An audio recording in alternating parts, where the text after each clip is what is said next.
Okay, now let's get this recoil starter back together again. This is the new spring that I ordered. It's aftermarket, it's not original Stihl, but that doesn't matter to me because the quality seems good and it was very cheap. The color and of course the parts, I just keep them in a Ziploc bag and helps not lose any parts. Now to install this spring, which is the first thing I'll do, what I like to do is I use a bit of thin flowing oil and I just give it a nice little coating and just use my finger and rub it around. Helps help the spring.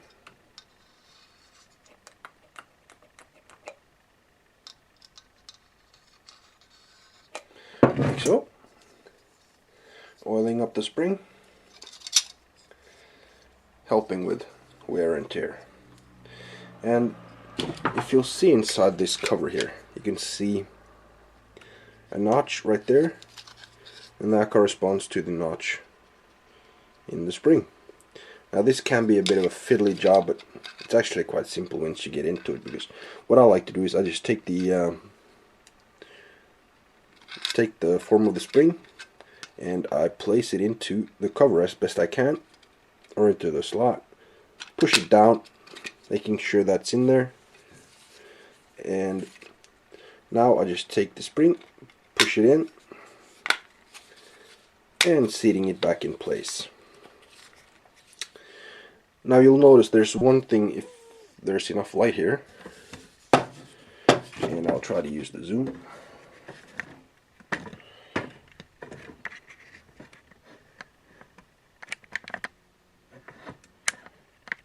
There is a slot right there to get the spring working. To get the spring working 100%. This needs to go into the little opening right here, and the way to do that, I found, well, the easiest way to do that is to quite simply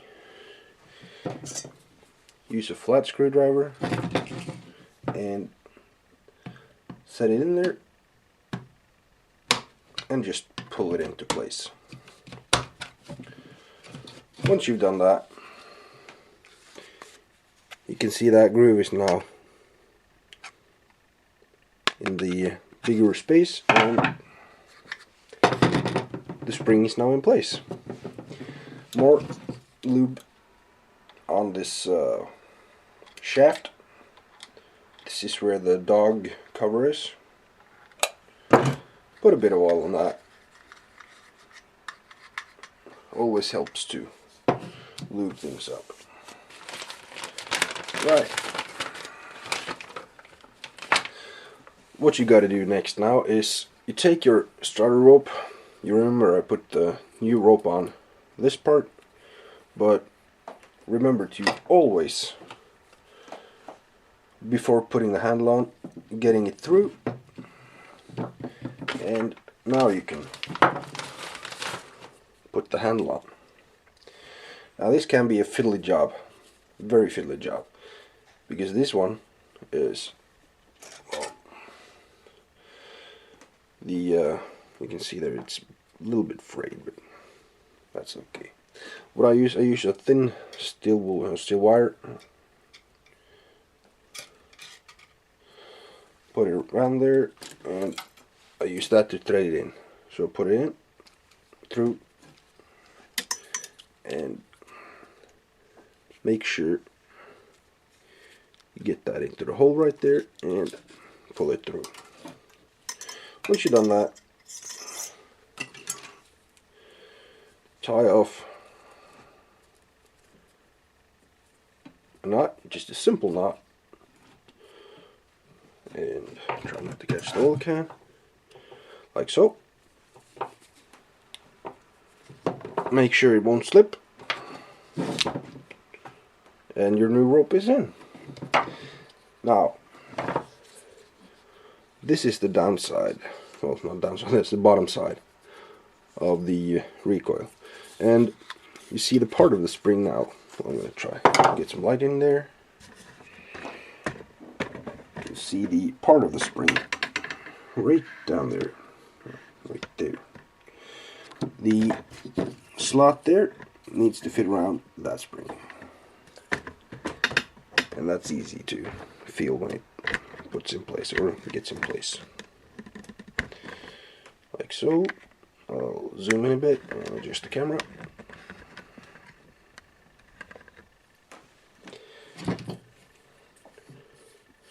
Making sure you get it around the spring.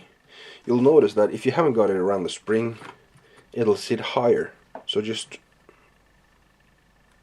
pull it around a little bit and you'll feel it entering the spring. You'll see it's caught the spring because it wants to go back, like so. Now tension on this starter rope. Let me zoom out again. Tension on this. So the spring needs tension, and that is, I find, I just pull it in like that and I start winding the spring, making sure that I take the rope with me around. I don't have to undo what's already on the spring or on the recoil, because that's okay. So I'm going to give it another turn and a half. So that's one. Making sure the rope, another turn, another turn.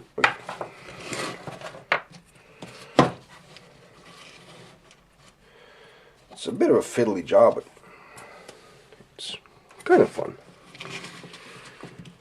Like so. And that should be it. It's when you feel like, or when you have a new spring in there, the tension is quite a lot. So again, I think that'll do. We'll find out. So I'm just gonna turn the rope around the spring.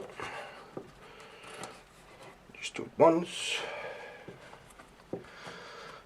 Do not put too much tension on the spring. Put it around once. And maybe put it around once more. Sorry for my arm there. Just take the spring and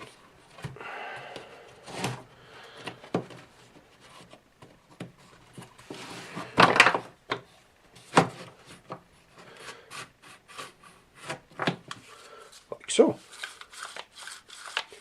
You now have, this has perfect tension now. Seats back into place, no problem. Good tension on the spring. You can put it all the way out without putting too much tension on it. Make sure this is seated well. Get the rest of your parts out of the bag and just put it in the reverse order. This is the dog that's going to catch the flywheel. I again use a small amount of oil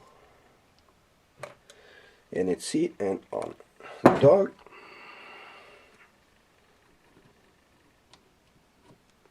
Slot this into place, making sure it's got free motion. Remember the little washer that goes on top of the bracket, and there's this little clip. Pull the dog out, put the dog into, fiddle with all on your fingers. Make sure that you get the dog in the slot, makes it a lot easier. Once you've done that, just like so, like so, and just push the spring into place. Now the way this works now is the dog, once I pull the recoil or the rope, this should fly out. like so. And once you let go, it should fall back.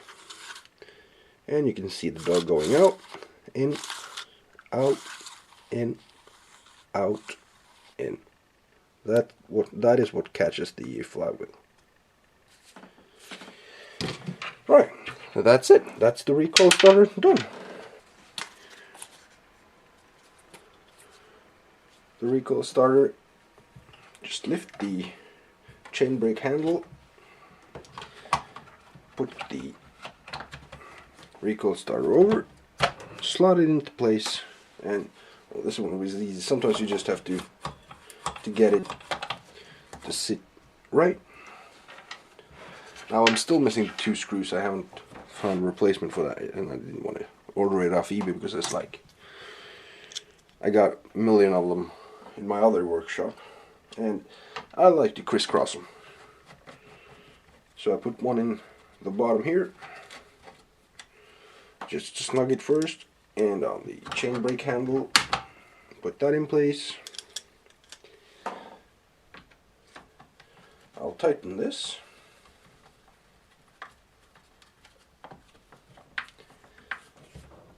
Like so. Retighten this all the way.